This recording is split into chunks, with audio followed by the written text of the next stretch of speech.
What was that again? This is a slave staircase and their quarters up there. It makes me sad to think that we treated people that way. Are you going? I was waiting on it. Oh, okay. I figured they wanted to see it too. Did y'all hear that? Yeah.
You are in grave spiritual danger.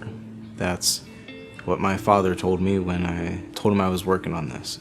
And I didn't really know what he meant at the time, and I didn't take it as seriously as I probably should have. Yeah. Would you come and spend a little time talking with her and then maybe baptize her? I was like, sure, I'll show up, I'll see what's going on. In September, I had a conversation with a friend of mine named Josh, who was a minister in southern West Virginia. He had planted a church near Logan, West Virginia, and I was asking him if, just in general, he had any experience with or had seen anything or what he thought about the paranormal, just generally. And he tiptoed around it for a bit, but eventually told me how he came to believe that he had conducted an exorcism a few weeks prior to our conversation. Now, I had this background in documentary filmmaking in different subjects, never anything like this, and I thought, you know, I've just got a new camera, let's go down and interview this girl, Kristin, whom I hadn't met at the time, and you know, we'll do some interviews. Maybe this will be a 5-10 minute thing for YouTube or for his website, the church's website, or something like that. I could not have imagined then being here. All the places that this story has taken us, all the places that, all the things that we got into. And I think I know now what my dad was getting at.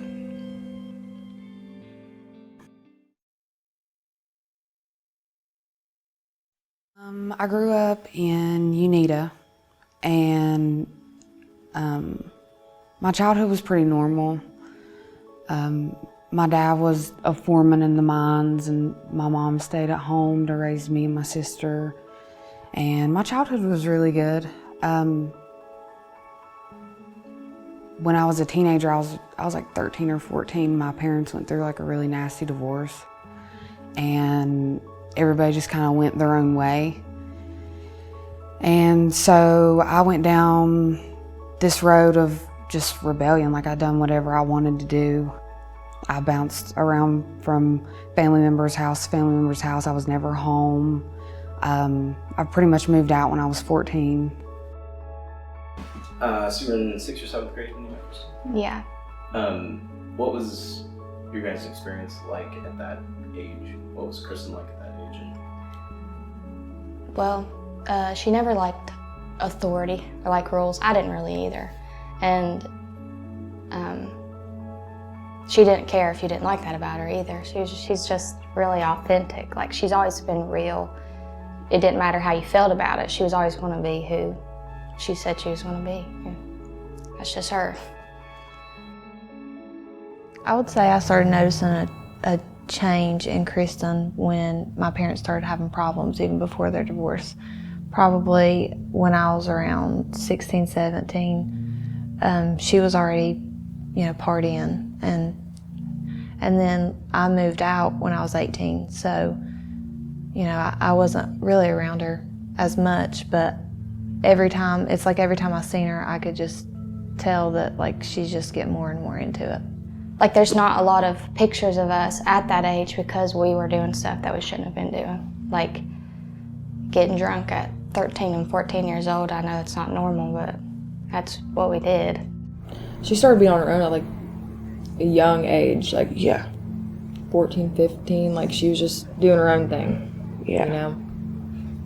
So, I think that's when it started getting deeper into it. I mean, first it started out just smoking weed. That's all we would do. And then it was, my favorite choice of drug back in the day was psychedelics. What so specifically? We would trip on shrooms. I didn't really get into acid until I found it in Columbus, and then that's when that stemmed.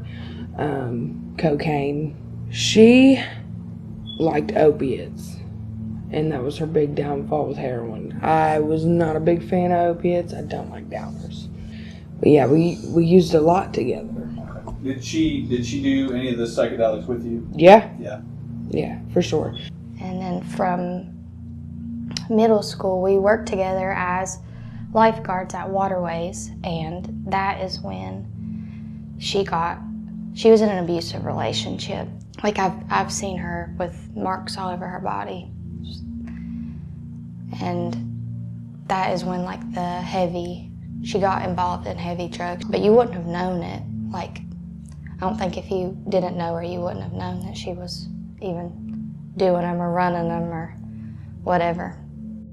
What was the first, interaction that you had with anything that you would call, paranormal or weird? Well, I had a black figure that would follow me around all the time, and it would just watch me. I found myself really asking questions to myself, and I had always experienced things of what I thought at the time were gifts of knowing things. I would know things before they would happen. I would know things about people that they wouldn't tell me. I would say things and they would happen, and things would just kind of fall together. Like, I was really starting to search, So it brought me closer to the paranormal. I guess you could say I started researching, asking questions, and trying to figure out myself, why do I have these abilities, that I thought were gifts? Why is this figure following me around? It was almost like I was just drawn to it. So whenever I started researching, what this was, I just kind of stumbled upon witchcraft, and at the time it made sense. I started to really find myself, maybe this is what I was here for. Maybe this is what I'm supposed to do. So that's how that happened. I just kind of was researching and found myself a witch. About 3 years ago, I knew that she was getting into witchcraft pretty heavily. So, from my perspective, then you could tell that Kristin was searching. I started out a Wiccan, more natural stuff, what people would call white magic. More natural-based things. I wasn't trying to bring anything dark. I wasn't trying to reach for anything. I was just trying to really find myself. But over time, it became to really progress and get darker. I really was ignorant to it. I thought it was kind of harmless, like, well, they're not really doing anything, so they might think they are, but there's nothing to that. It was kind of just like, no harm, no foul. That's how I seen it. I didn't realize the implications of it, and I didn't realize how heavy she was into it. Like, she was in the trenches of it. She really was. Just going to Kristin's house and staying like a month or two at a time, like, I never seen her like do anything, like do any rituals or spells or anything, but I would see her do cleansing with sage, incense. But most of the time, if she went and did her own thing, like, I knew what she was doing. Like, she would just go to her room and I would sit out in the living room. I was like curious too, like, oh, like, what do you, like, I just didn't understand it. Kristin actually would babysit my kids when I would work. So I remember going specifically to her apartment one day to pick up my kids, and I seen, like, you know, just weird stuff. Like, she had like a dresser and in her living room that she would set, like, you know, candles and like, it was like ritual type stuff. Like, I would see her spell book, like, it was just stuff. And then all her altars, like, right when you get in the door, there would be like her main one, and that's where like a picture of our Uncle Craig would be on that main one. Witchcraft for me altered my consciousness, and it more or less just numbed it. I got used to it, and I thought, well, you know, this is who I am. You know, I had to accept the fact that the paranormal was going to contact me, and so I really didn't question it. It just kind of became who I was. In the beginning, I would just, like, you know, I would cleanse my home, my surroundings, myself. I would meditate using crystals and really pull them from the elements of the earth to self-serve myself, really, to make me feel better about myself, like boost my self-esteem or what have you. And then over time, you know, I began to really get into like conjure work, hoodoo and voodoo, and that's when I started noticing that this was not really me. Like, I found myself getting angry all the time, and I would perform hexes and things like that, and that just wasn't me, but I couldn't stop it. I wanted more of it and more of it. And when I got deep into my ritual,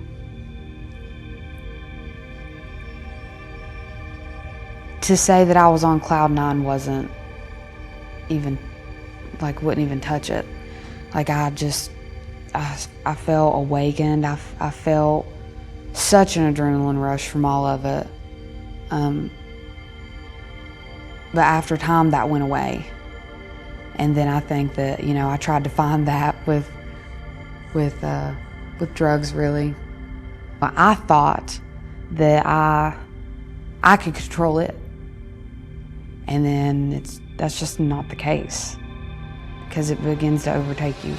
When she first started the witchcraft and stuff, she wasn't totally invested in it, I guess. Like, it wasn't as dark as it got. So it kind of started. What do you mean by dark?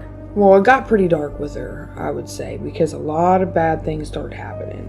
Like, I mean, the addiction, I mean, just everything that wrapped around Kristin that wasn't good. I mean, you never saw that before.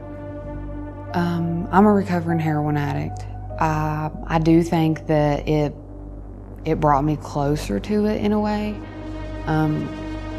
Because, like I said, you know, I was like chasing that high from what I was experiencing with witchcraft. You know, I wanted to numb myself.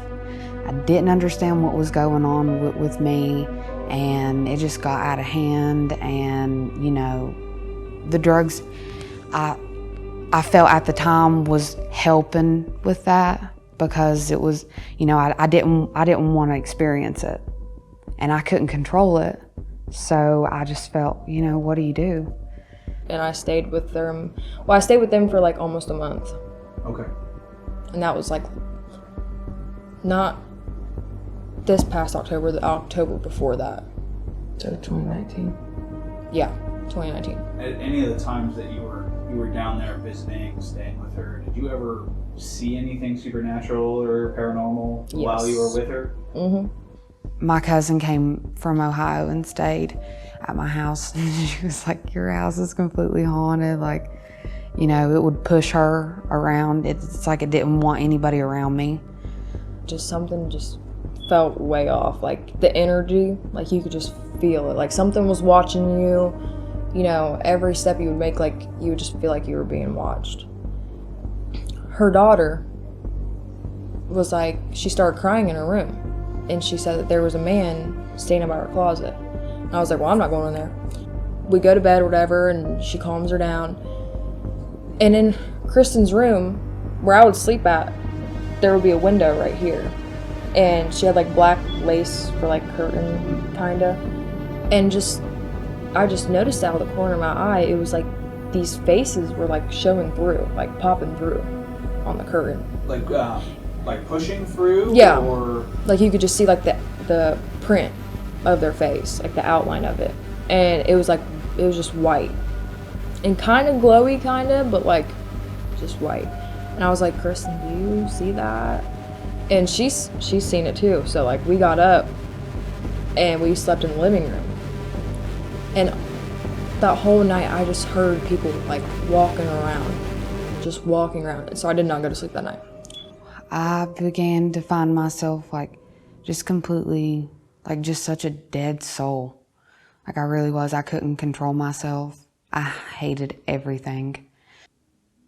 I found myself very angry, a very angry person. And the more that I started, you know, I was searching to heal myself through witchcraft, but it was only making it worse. And then over time, like I just couldn't control it. I would go weeks at a time, and it was like, and I was having an outer body experience. These things that I was doing, I couldn't control anymore. They would say that Kristin was angry a lot. So that worried me, like with them staying there with her. I would have violent outbursts and not even remember them, not even remember the things that I was doing. And then, you know, I found myself like, when even bad things would happen, like I would just uncontrollably start laughing, like loved it. I don't know why. You know, I would hate the circumstance, you know, me, myself. But it was like the dark part of me wanted more of it. And I really hated that. I mean, there was things that people would tell me that I would do and say, and I'm like, no, I didn't do that. I don't remember any of that. I mean, and this would go on for a long time. This was going on for months. I didn't know really what she was going through. I tried to be there for her as much as I could, but I honestly would say that she hated me when I would try to talk to her about like the gospel or God or anything. It would push her further away. You know, I remember my mom and her boyfriend Mark was talking to me one day, and he said, you're never alone, you know, God is always with you. And I got so mad, I looked at him and I said, I don't believe in your God. And my mom said that really, like the way that it was not my voice. She said, you know, it was something dark that just took over you in that instance, you know. And she said that's when I knew it was really something more. She said that's when I really started to question, you know, what's really wrong with her. Like, it seems before this even happened, her mom's family seemed really chaotic. They went through a lot. Like, their childhood was very rough. And they've just been through a lot, more than most. A lot of family secrets too. That you think Kristin and Misty are privy to, or maybe not? Yeah. So when we first went down to West Virginia and interviewed Kristin and Derek and Misty, I knew based on Kristin's interview that what we really needed was to talk to Heather. She was so close to that time period, those few days around the event, that I knew that we really needed to hear directly from her. So a few months later, we had gone back down, I thought, just to collect some B-roll and hopefully get an interview with Heather. The impression that I got from Kristin was initially that Heather was very reluctant to come talk to us. So someone suggested that instead of doing a full sit-down interview with the lights and the tripods and the camera and everything, that maybe we just have her over to Derek and Misty's house, the family be there, we can have Darian and all of them sit down and just talk about this. I got the impression they hadn't really talked about it before.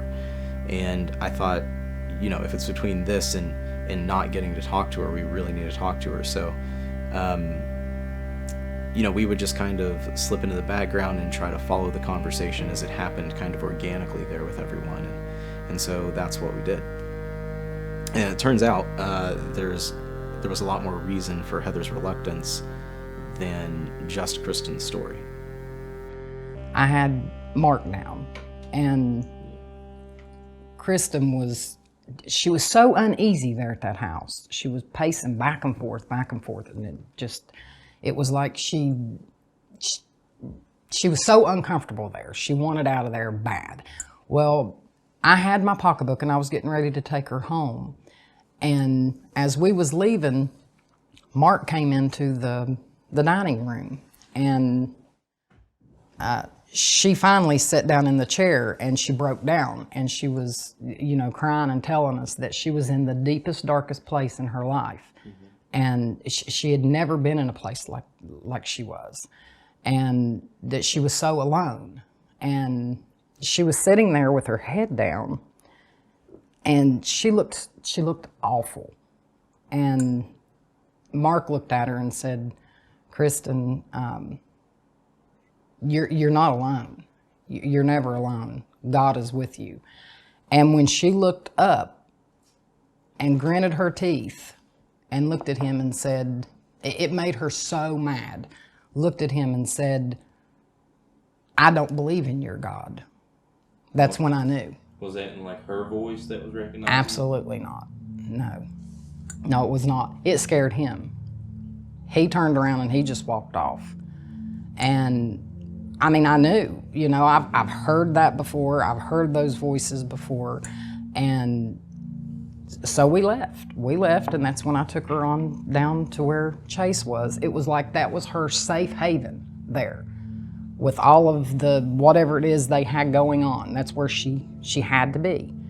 And then that very next morning was when I got the phone call that she had said, you know, she needed help, and her and Chase, she wanted to know if her and Chase could come. And I told her no. In the middle of, you know, my drug addiction, all these bad things was happening. I mean, me and my boyfriend, we really hit rock bottom, and everything was just out of control. Like I said, I was very angry all the time. I was doing things that I wouldn't normally do, like violent outbursts, and I was just mad at everything. And I remember we was trying to get clean. We was detoxing, and we was at our apartment, and there was a hole in the ceiling, but they was working downstairs because where we live, they was working downstairs to make it like a pizza place. And it smelled almost like they had hit a pipe or something, and there was a gas leak. And so I'm thinking, you know, we have this hole in our ceiling, it's coming through the ceiling or something, you know, we gotta get out of here. So I called my mom and I'm like, you know, can we come there and stay? You know, we are sick, we're detoxing. And at first she was like, yeah, you can. And then she said that she just had such an urge to tell me no. It was probably about 3 o'clock in the morning, which we all knew that Kristin was battling her drug problem. I knew that it was more than just, she was not just battling a drug problem. I knew this. And she had called me at about 3 o'clock in the morning and was asking me if her and her boyfriend could come to the house because they was experiencing some really bad, foul odor at her apartment, and just all kinds of crazy stuff was happening to her.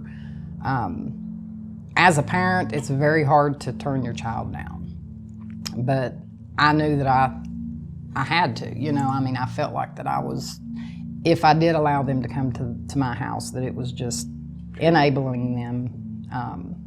So I told her no. When I got off the phone with her,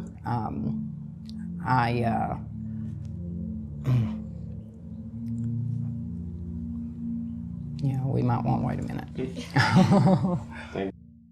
I wasn't mad at her, I understood.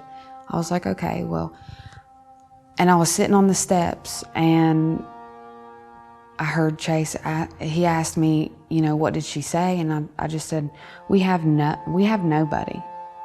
We have nobody. And I heard, you have me and I'm the way. And I was mad. I was very mad.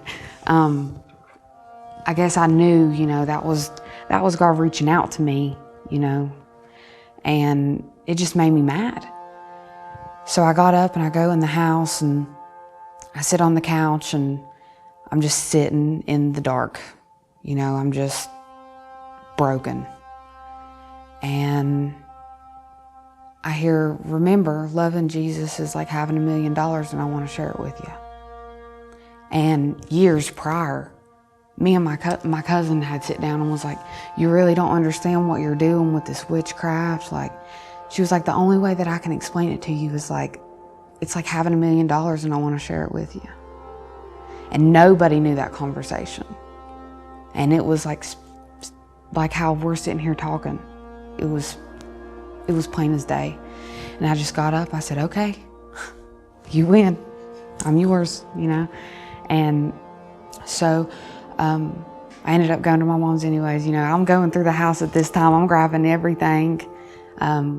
We got out of there and I knew that we had to go. We had to make the change, you know. We had to get better, we had to go to rehab. When I got off the phone with her, I laid back down and I just, you know, told God, I don't have no other choice. I give her to you. There's nothing else I can do. And sure enough, at 6 o'clock that morning, there's a knock on my door. I open up the door and there stands Kristin. And, well, let's just say it wasn't completely Kristin standing there. I mean, and I told her to come in and lay down. I have a sectional at my house. I'm sleeping on the top part of it and she's down here the longer, you know, part. And I'm sitting there watching her all night long because, I mean, she's going through all kinds of stuff, what they call detox. I think it was a lot more than just detox, but whatever. Some really bad stuff, you know, sitting there watching your child jerk and foam at the mouth. So finally I fall off to sleep. I woke her up about 3 in the morning and I was in front of the fireplace. And she said that I was begging God to save my life. And that she kept a Bible on top of the fireplace. She said the closer that she got to me, the worse that I got. She said that that it literally just scared her to death. She said that I was so like bent up and twisted, and like it would be me one minute begging God to save me, and then she said this voice just come out of me that she knew was demonic. She knew at that point that it wasn't just the drugs, it was possession. And it really scared her. And I don't remember any of that. I heard her, I heard something like moaning and groaning, and I wasn't sure what it was, and I woke up, looked at the foot of the couch, and she wasn't there. So I kind of look over into the dining room in front of the fireplace, and she was laying in there. It wasn't just one or two, it was multiple. Screaming, moaning, yes. But you could also hear her screaming, "Oh God, please help me, please help me." And the closer I got to her, which I never did get real close, I'm probably 4 foot maybe away from her, it just seemed like it got so cold in there. And she was just like, I don't know, just all bent up. Something that you would see on The Exorcist, on the series. Yes. I mean, sweating, the color of her was like grayish looking. Still all these moaning and screaming voices coming out of her. I knew that it was a battle, is what was going on inside her. I thought I had dreamt that I was possessed, and I guess that it was just kind of like an outer body experience, you know, like I was in the backseat of my own mind and didn't know what was real, didn't know what was really happening. She just laid there pretty much lifeless. I was still scared to even walk over to her, and she just kept saying, "Oh God, please help me." And finally I did walk over and moved her hair a little bit away from her face, and asked her if she was okay, and she said she was so sick and that she wasn't going to make it. And then she heard something calling my name, trying to wake me up, and she said that she knows for a fact it was a demon. She said it was not human. She said it was evil. Almost like it knew that it was losing its grip on me, and it was very mad. Anytime that I would talk about, you know, God or even think, you know, okay, you know, I'm really gonna do this, things would start happening. Screams, I would hear demonic screams to me. I sat there on the floor with her for a little while, and we never talked about, she wasn't talking about anything. It was like, it still wasn't even her. She was just breathing hard, still sweating really bad. We sat there for probably, I don't know, it seemed like 45 minutes, and finally I got her up and walked her back over to the couch. And even on the couch when she laid there, she would just, it seemed like for a day, a whole day, she would just sit there and she would just look up at you, not saying nothing. Just like, then I remember going out on the porch that day to smoke, and my sister-in-law come walking through the yard. And I don't know why, because, I mean, this is so sad, that I got to the point to where when I would see people coming that I knew that was going to preach to her and talk to her about the Bible, I would start getting very nervous. And when I seen Lori coming, that's the first thing that went through my mind. I thought, oh my God, you know, please not right now. Right now's not the time for this. My family had showed up, and it was like everybody just wanted to tell me about the gospel. They really wanted me to know. And I had called my aunt over, and I was like, tell me more about, you know, Jesus and you know, who he is. And, you know, as she's sitting there and she's telling me you know, you really don't have to feel this way anymore. Like give it to God. And I'm like, well, what do you mean? And she's like, everything that you feel so ashamed. Because at that time it was like I was just smacked in the face with it all.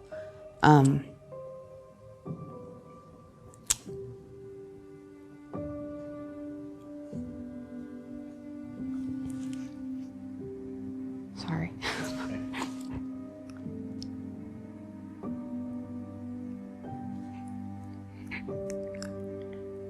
I really felt just so ashamed. And I knew I couldn't do it alone. So I knew I couldn't do it alone, and I was like, okay, you know, like, this is what I want. So she just talked with me a little bit, you know. Everybody was so walking on eggshells around me because they knew, like, this is a person that would really get violently mad. I was talking about this, so what is she gonna do? And so Lori goes in the house, and she's in there for 15, 20 minutes, and I go in to get something to drink, and I didn't even want to have anything to do with nothing that was going on in there. And that's so sad, because I feel like I was like pushing God out. You know what I'm saying? Because I was scared. But I went in and got me something to drink and went back outside, and then here come Lee. And then I'm thinking, you know, it's really this is going to get bad, people. Y'all don't understand. I'm scared. They don't know what I've witnessed. And so then, before you know it, Misty comes along. And Misty's all excited and stuff. Everybody showed up back at the house again, and I begged them. I begged my sister. I said, call Pastor Josh. I'm getting baptized. Call him, right? And she's like, well, you know, do you really? And I'm like, call him now. I want that. This is what I want. I know that I can't do this by myself. My aunt was in there talking about the gospel with her, and I asked her if I could pray with her, and we prayed, and right after we prayed, she told me to call my pastor Josh and that she wanted baptized. And honestly, the thought that went through my mind was, I better hurry before she changes her mind. Like, I need to call him now. I was still sitting on the porch, and then I'm pretty sure it was Lee that came out, and she was smiling and crying, and she said, Kristin's asked to be baptized. You know, that's a wonderful thing for a parent to hear. But for some reason, I was scared to death. Why was you scared for? I have been to a lot of baptisms in my life, and they was all wonderful to watch. But for some reason, I felt that... What the reaction was maybe... I felt that this was... I don't know, I just felt like it was like provoking God. Like, you know, you ain't gonna defeat me, kind of thing. And I was scared. I was literally scared to go to this baptism. I was felt very uneasy about it. Yeah, I mean, I even had people asking me, why aren't you, you know, excited? I am excited, but you know, I'm afraid of what might happen to the people around, what might happen to my daughter. Absolutely. You know, you were, the way that you're talking about it, you felt like it was, it may have been like this thing being like, you know, testing God. Like bring it on, yeah. Absolutely, that's exactly what it was. I know. Listen, whatever this is, it has been pretty much following us for a long time. Support her, we want to help her, and we want you guys to be involved in that as well. And so with that being said, and because of her profession of faith, we are going to baptize her. So. Woo! Come on.